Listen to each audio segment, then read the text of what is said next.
So you're going to be looking at him, and it's just a conversation, and try to include in your own words the question in your answer, because we're going to edit him out. Okay. And we won't know what you're referring to. So it, that. Sure. All right. So go ahead, Charles. Okay, so Darren, can you just tell us a little bit about your journey here at John Jay, how you came here, and your experience so far? Okay, well, based on my accent, I think you can tell that I am not from America. I'm from New Zealand, and I did my PhD and my postdoctoral work both in New Zealand. I was about a year into my postdoc when I decided that I should probably start practicing job interviews. So I saw the job at John Jay, which had an amazing international reputation. It had reached all the way out to New Zealand for my area in psychology. So I thought it would be fun to come and interview in New York, and I just got the job. So my advisors at the time essentially said, if you don't take that job, we're going to disown you. So I gave up the last part of my postdoc and moved to New York. And since coming to John Jay, how have you found your experience as an educator? How would you describe teaching at John Jay? I think I have a couple of points to say about teaching at John Jay, and the first is that I might be a little bit unusual as far as the fear of tenure experience goes. I was never somebody who was afraid of trying anything new. I was never afraid of teaching evaluations. I always believed that if I could introduce something that was going to help the students learn, then that was the key point, and that no matter what I did, I would be able to defend my decision to do that, as long as it was based on scientific principles. So as long as the things that I was trying to get introduced into my classroom were scientifically sound principles, that would be defensible no matter what happened. And I can talk about that there's been a massive increase in interest in testing lately, and not just as a way to see what students have learned, but as a way to get them to learn. There's been editorials in the New York Times and books coming out from Roddy Roediger, and all of his colleagues have been testing this idea of testing at elementary school right through to college. So I introduced it into my classroom, and the students hated it. They hated it until they started seeing how it was working for them, because it's the idea that testing helps them to practice remembering the information that they've learned, and that's what they don't get the opportunity to do in a typical classroom. So my students get tested a lot. And your testing, I'm interested because it's very interesting to me, this conversation about student learning. You're testing them. And you mentioned that you test it so that they can know that they remember, that they've learned. Because one of the things we often talk about is that we want them to do things other than to remember. Is it testing? You're testing higher order skills as well, or is it? It is. There are a couple of different things I do. So that really is only about their knowledge. Sure. What information I have taught them that they have retained, and their practice of getting that information back out of long-term memory. Mm-hmm. It really doesn't matter if I teach them effectively for 12, 16 weeks, and then 16 weeks later they can't remember a thing that I taught them.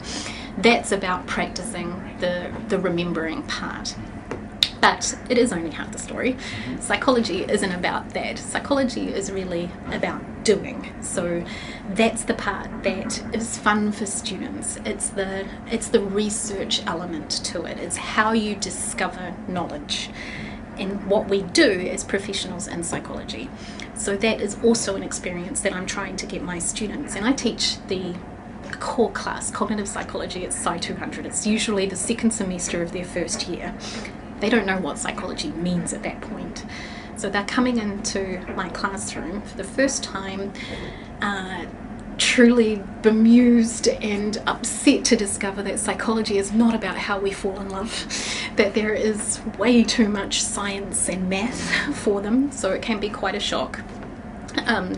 But I give them the experience of what it means to do my job.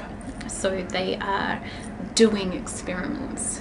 And we had to find creative ways of doing that here. We don't have a large lab element. I'm teaching 200 students at a time. I can't get them all into small groups. I can't get them into the lab.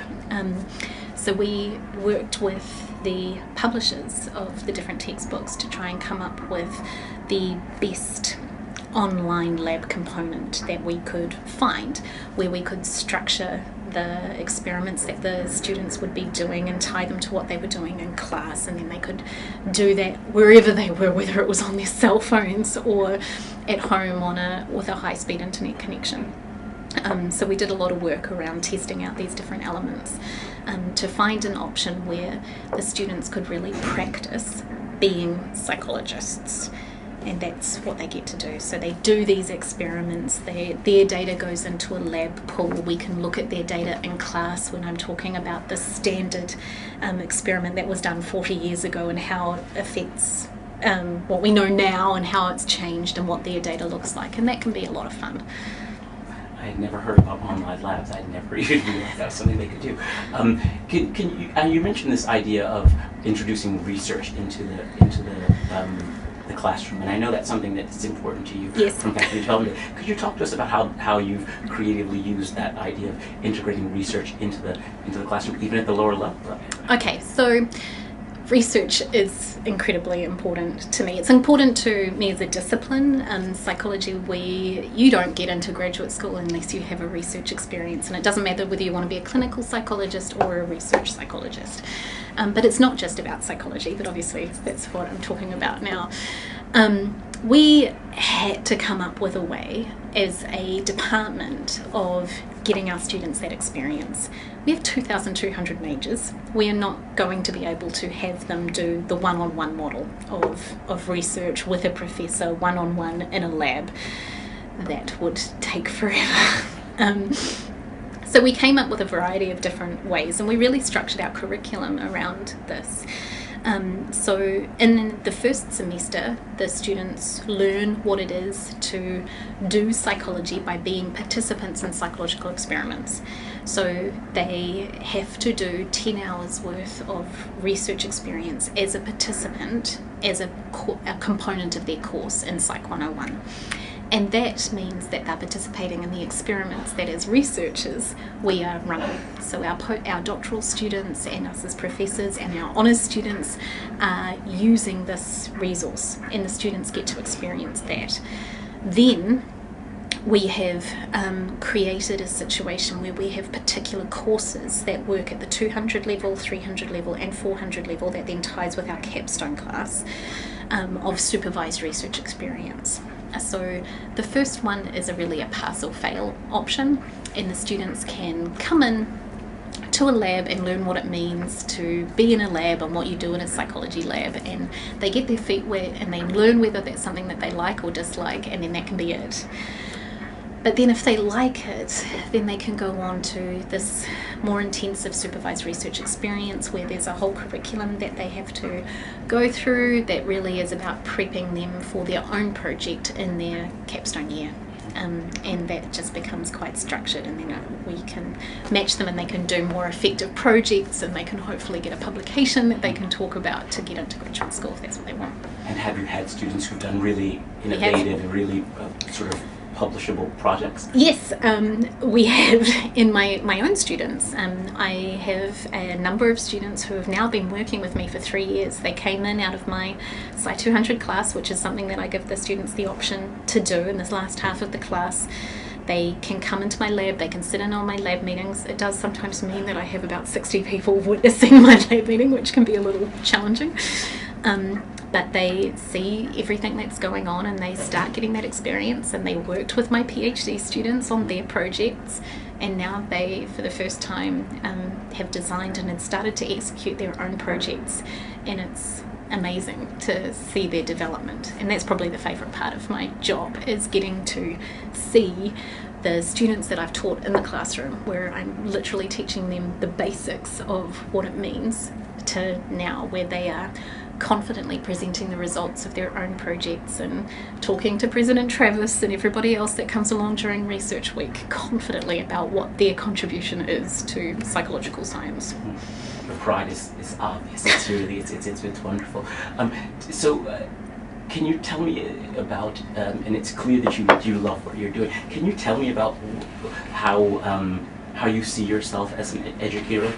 What's your role when you go into that 200 level class? How do you see yourself as an educator, especially in the field that you're in? I mean, what's the value added? What do you bring, and what do they give you when you walk into that classroom?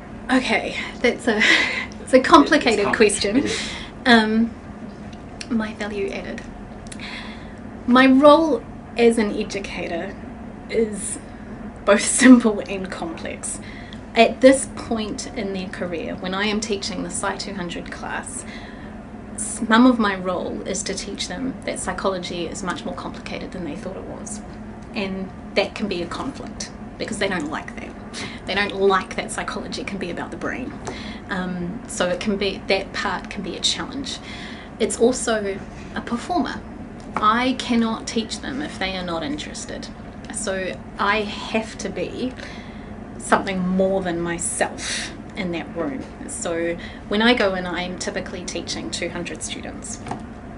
And that's a big classroom, it's a big space, there's a big stage area. I have to fill it. I have to be something that can detract them from their phones and the internet and everything else. And I have to do that when I am teaching them stuff that bores me senseless. So I have to be entertaining, which means that sometimes I have to be on even when I don't want to be. And I think that was a critical moment for me in my teaching development. This idea that I don't have to be the me that sits behind my desk when I am teaching. That has to be a different kind of personality. I can be acting the professor in that environment.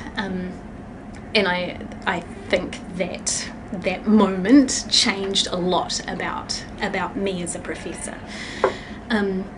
So there's a lot to that role. I obviously have to get the information in, but if I don't have their attention, I can't do anything with that. So I will joke with them, I'll be sarcastic, I'll belittle my country, I will do anything I can to keep them and change my tone and show them videos, and we'll joke around a little bit. Anything that will keep their attention and make sure that the most critical pieces that I need them to go away with at the end of that lecture, they do. Whether it means making them stand up and recite information back to me or whatever it is. And that's easy to do when you recognise that it doesn't have to be the you that sits behind the desk and answers the phone. It's very interesting, because I love what you're saying, because it seems so clear to me that you are primarily concerned about student learning. That student learning is what it sounds like, is what you're going for. And that's such a wonderful thing, because even amongst many people that I talk with, it's about the teaching, but really it's funny, it's the teaching is really the vehicle to learning, and you keep coming back to that. How do you how do your students respond to this? What's the classroom, how do they take to it? I have a thing that I do in the very first lecture that tells me very quickly whether or not I'm going to have a good semester or not.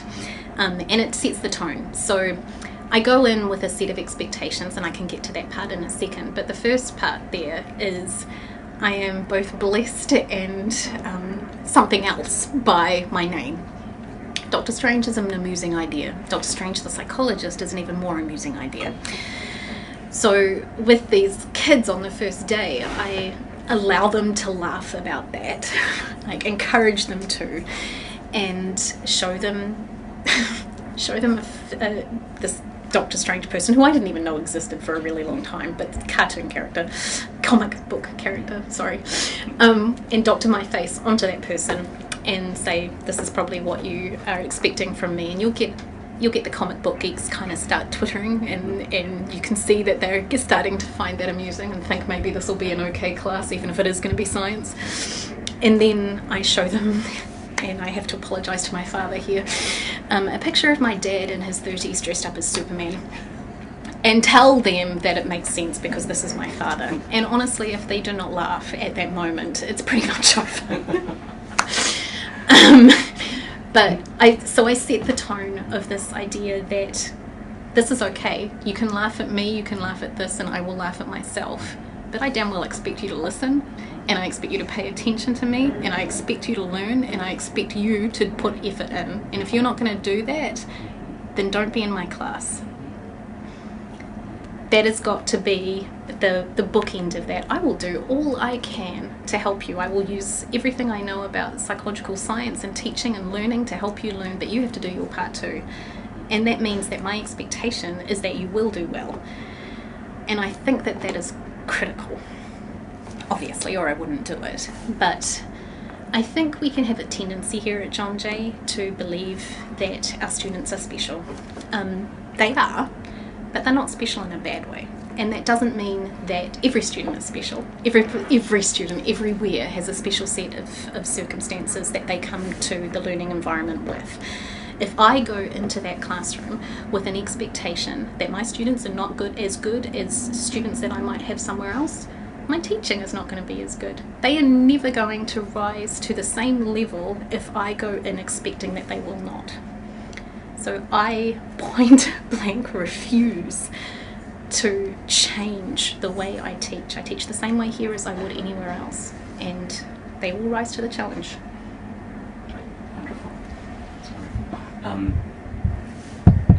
That's wonderful.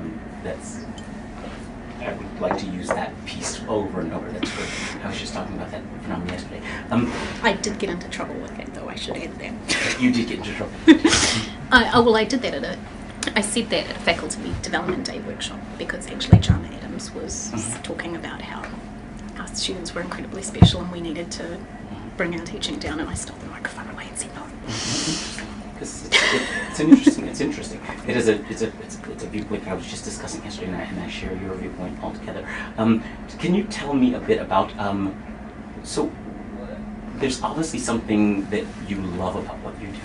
I mean, and what is it that you love about what you do? Like, what is it that you? Because it's radiating off of you. But what is it? How can you articulate? What is it that you love about what you do?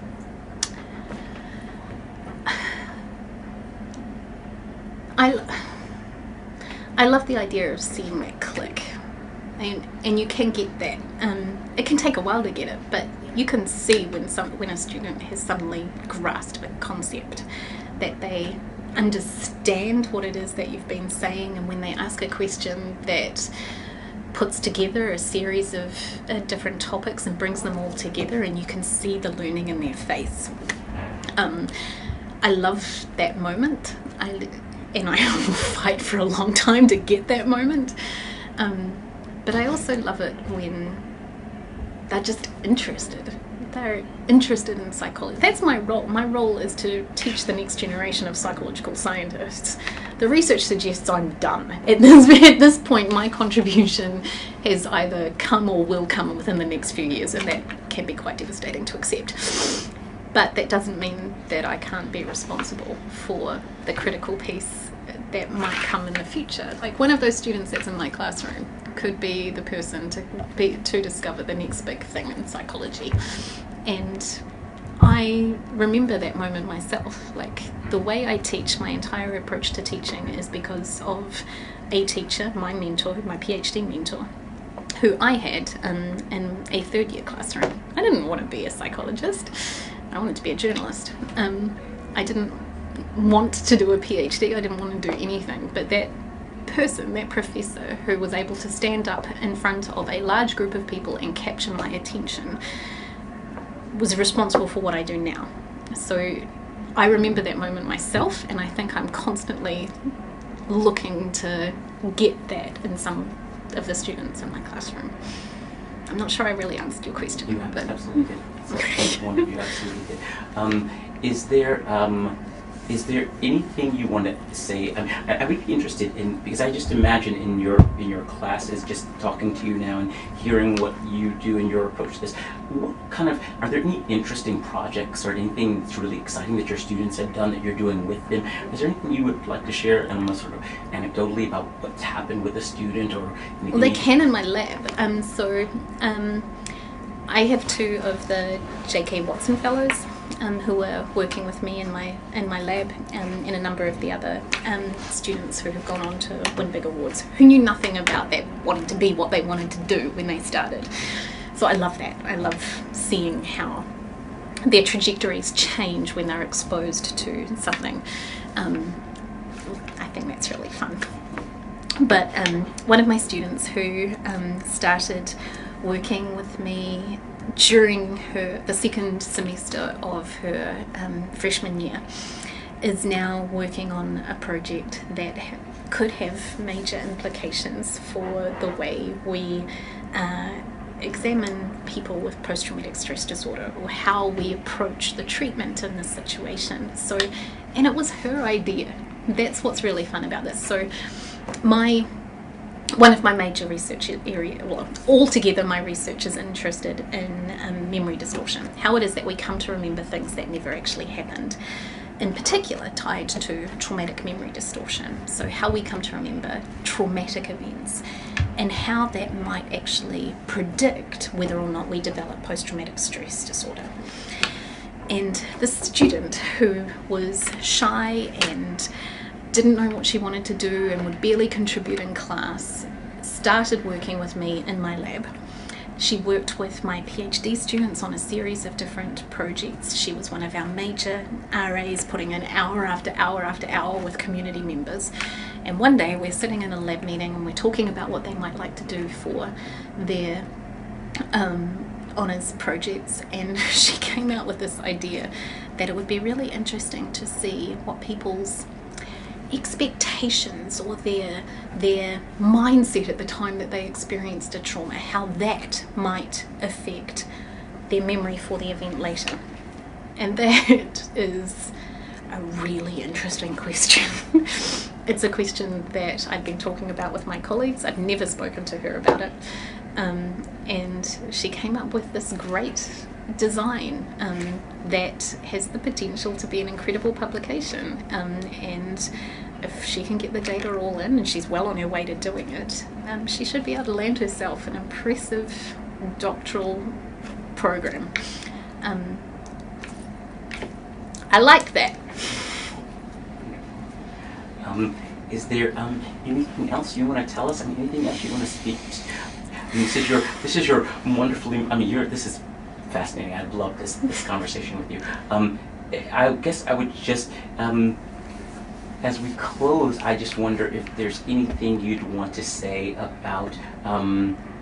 You mentioned that the students here, we do have this tendency to sort of exceptionalize them and say this is all very different. But is there anything? Can you speak to the unique quality of teaching at John Jay? It does. How can you speak to that quality and why you think this is such an important place for you to be, and just about being at John Jay in particular? Is there something about this experience that has been being here has been particularly meaningful for you with these students? I love the idea of being in a classroom where people want to be there, where they recognize that education is a privilege. I think it should be a right, but it is also a privilege. And I think when you have experienced having to fight for education, I think you actually appreciate it a little bit more. And I feel that here. I do feel that here. And I love the diversity in the classroom in every way, in absolutely every way.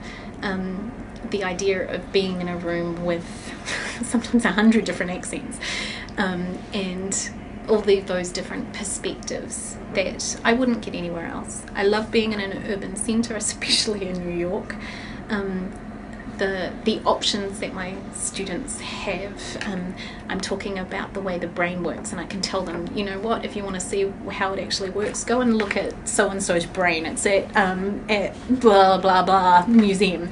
I like that it feels like a real seat of power in that respect. But I do think that it's the feeling of people feeling privileged to get an education.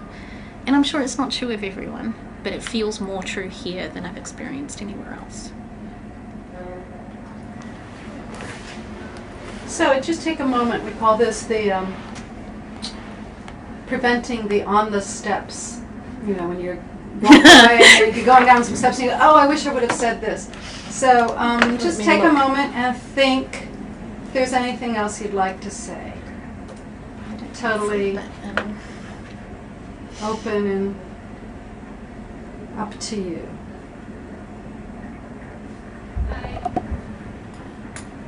Oh, I guess that I didn't really talk about that.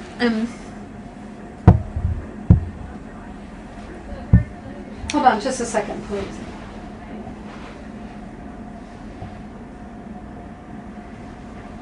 All right. I think one of my main aims with students when they leave my class is that they have things that they've learnt that they want to talk about. That they might leave my lecture for example, want to tell their families about the thing that they learnt today. That they're going out into the world bound with information that they can use for good.